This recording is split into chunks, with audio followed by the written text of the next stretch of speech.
நடிகர் மற்றும் இயக்குனர் கே. பாக்யராஜ் இன்னைக்கு காலமானாரு. அந்த விஷயம் தான் பலருக்குமே அதிர்ச்சி ஏற்படுத்துனுச்சு. இந்நிலையில பாக்யராஜ் குறித்து தெரியாத பல விஷயம் குறித்து தான் இந்த வீடியோல பார்க்க போறோம். கே. பாக்யராஜுடைய உண்மையான பெயர் கிருஷ்ணசுவாமி பாக்யராஜ்.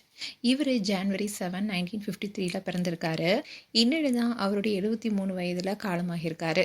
இவர் ஈரோடு மாவட்டம் கோபிச்செட்டிப்பாளையம் பக்கத்துல இருக்க வெள்ளாங்கோயில் என்ற கிராமத்துல தான் பிறந்திருக்காரு. இவருடைய உண்மையான பெயர் தான் கிருஷ்ணசுவாமி. இவர் 1977 பாரதி ராஜா கிட்ட உதவி இயக்குனராக ஜாயின் பண்ணாரு. அந்த சமயத்தில் தான் 16 வயதிலே சிகப்பு ரோஜாக்கள், கிழக்கே போகும் ரயில் போன்ற படங்களை பணியாற்றினார். இதில் சிகப்பு ரோஜாக்கள் படத்துக்கு வசனத்தையும் பாக்யராஜ் எழுதியிருந்தார். இந்த படத்தில் வர இந்த பொம்பளைங்களே இப்படி தான் எஜமா, குத்துங்க எஜமா குத்துங்க என்ற வசனம் அந்த காலகட்டத்தில் வைரலான வசனம்னே சொல்லலாம். அண்ட் பாரதிராஜாவுடன் 3 படங்களை உதவி இயக்குனராக பணியாற்றிய பாக்யராஜுக்கு 4வது படமான புதிய வார்ப்புகள் படத்திலும் வாய்ப்பு கிடைச்சது. ஆனால் இது அவரே எதிர்பாராத ஜாக்பாட்டாக தான் அமைஞ்சது. அவருக்குள்ள இருந்த நடிகர் எனும் திறமையை வெளிக்கொண்டு வர உதவியாக இருந்தது. பாரதிராஜா இயக்கிய 16 வயதினிலே கிழக்கே போகும் ரயில், சிவப்பு ரோஜாக்கள் மாபெரும் வெற்றி படங்களாகவே அமைஞ்சது. அண்ட் இவருடைய தனிப்பட்ட வாழ்க்கையில் நடிகை பிரவீனாவை தான் காதலிச்சு திருமணம் செய்தார். ஆமாம், பிரவீனா தான் பாக்யராஜுடைய முதல் மனைவி. பிரவீனா 1980 நடித்த படங்களான ஜம்பு, பாமா ருக்மணி ரெண்டுமே முக்கியமான படம்.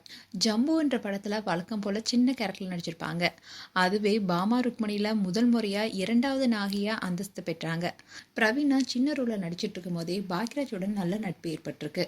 பிரவீனா மாதிரியே தான் பாக்யராஜும் அப்போ சினிமாவில் ஒரு இடத்தை பிடிக்க போராடி இருந்தார். அவருக்கு அந்த சமயத்தில் பிரவீனாவுடைய நட்பு பொருளாதார ரீதியாகவும் உதவியாக இருந்துச்சு.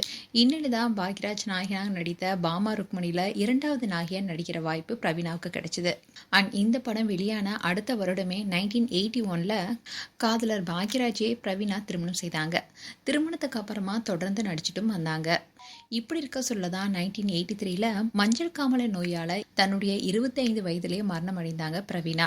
இப்படி தான் காதலிச்சு திருமணம் செய்த பெண் 2 வருடங்களே இறந்தது மிகப்பெரிய சோகத்தை கொடுத்திருக்கு கே. பாக்யராஜுக்கு.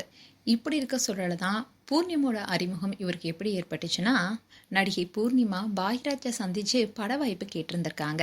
அந்த சமயத்துல ரொம்பவே சரளமா ஆங்கிலத்துல பேசியிருக்காங்க. அந்த சமயத்துல பாக்யராஜோ ஓகே சீயோன்னு மட்டும் சொல்லிட்டு கிளம்பிட்டாரா. இதனால பூர்ணிமா பாக்யராஜ் ரொம்பவே திமிரான மனிதர் என்ற எண்ணமே உருவாகியிருக்கு. அதுக்கப்புறமா சில மாதங்களுக்கு அப்புறமா டார்லிங் டார்லிங் டார்லிங் படத்துக்காக புதிய ஹீரோயினை தேடிட்டு வந்திருக்காரு பாக்யராஜ். அந்த சமயத்துல தான் பூர்ணிமாவுடைய முகம் ஞாபகம் வந்திருக்கு. அவரும் பூர்ணிமாவை அழைச்சி பேசியிருக்காரு.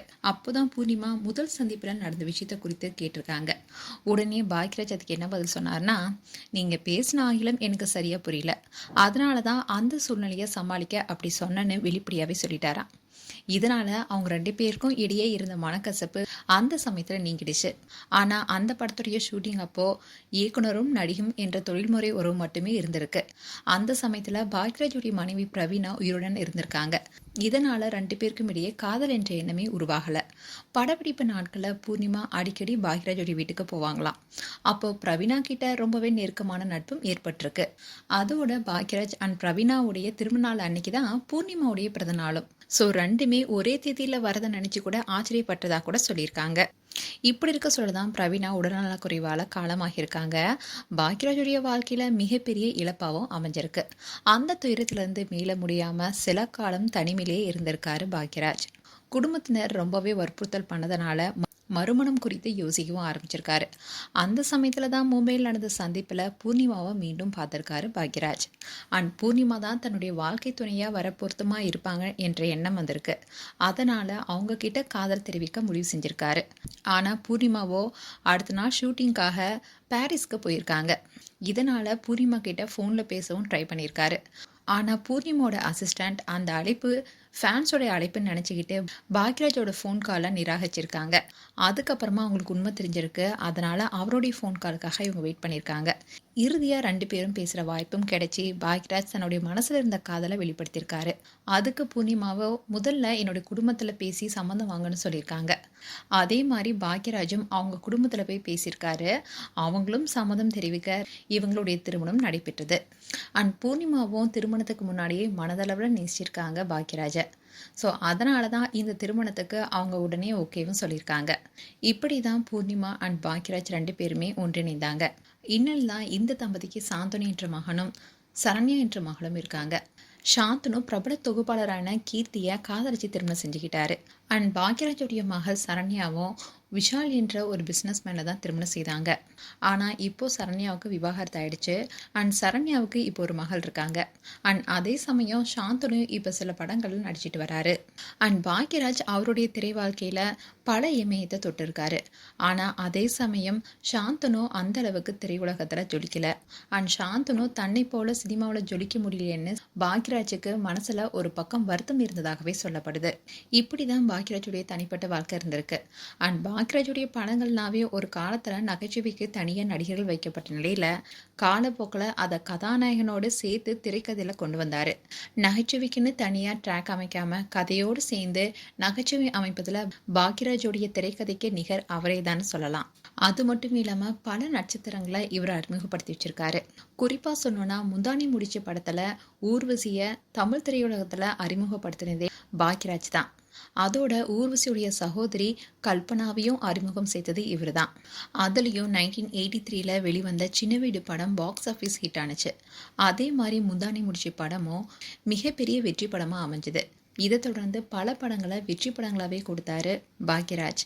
இப்படி ஒரு நடிகராகவும் இயக்குனராகவும் ஜொலித்தவர் தான் பாக்யராஜ்.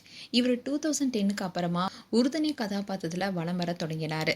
இயல்பான நடிப்பால் இப்போ இருக்க தலைமுறையுமே வெகுவாகவே ஈர்த்தாரு. ரீசெண்டாக கூட துப்பறிவாளன் படத்தில் அவருடைய கதாபாத்திரமும் அதில் அவர் வெளிப்படுத்திய நடிப்பாற்றலும் மாஸ்டர் பீஸ் ரகம் தான் சொல்லணும். இப்படி வாழ்க்கையில் பல சிக்கல் படிக்கட்டை தாண்டி தன்னுடைய திறமையாலேயே தமிழ் சினிமாவே தலை நிமிர வச்சவர். அண்ட் ரீசெண்டாக கூட பாக்யராஜ் குஷ்புவுடைய மகன் இப்படி இருக்க சூழல் தான் இன்னைக்கு காலையில் வாக்கிங் போயிட்டு வந்திருக்காரு. அப்போ மனைவி பூர்ணிமா கிட்ட நெஞ்சு வலிக்குதுன்னு சொல்லி சோஃபாவில் உட்காந்துருக்காரு. இதை தொடர்ந்து தான் ஹாஸ்பிட்டலுக்கும் கூட்டிகிட்டு போயிருக்காங்க. ஆனால் அவருக்கு சிகிச்சை பலனளிக்காமல் மாரடைப்பு காரணமாக காலமாகியிருக்காரு. இந்த விஷயந்தான் பலருக்குமே அதிர்ச்சி ஏற்படுத்தியிருக்கு. இப்படி நல்லா இருந்த மனிதர் திடீர்னு உயிரிழந்தது திரையுலகம் மட்டும் இல்லாமல் பல ரசிகர்களுமே ஆழ்ந்த துக்கத்தில் ஆழ்த்திருக்கு. மேலும் பாக்யராஜ் குறித்து உங்களுடைய கருத்துக்களை கமெண்ட் செக்ஷன் சொல்லுங்கள். இது போன்ற வீடியோஸை பார்க்க நியூஸ் தமிழ் கிட்ஸ் சேனலை சப்ஸ்கிரைப் பண்ணுங்கள். அண்ட் மறக்காமல் நோட்டிஃபிகேஷன் பட்டனை கிளிக் பண்ணுங்கள்.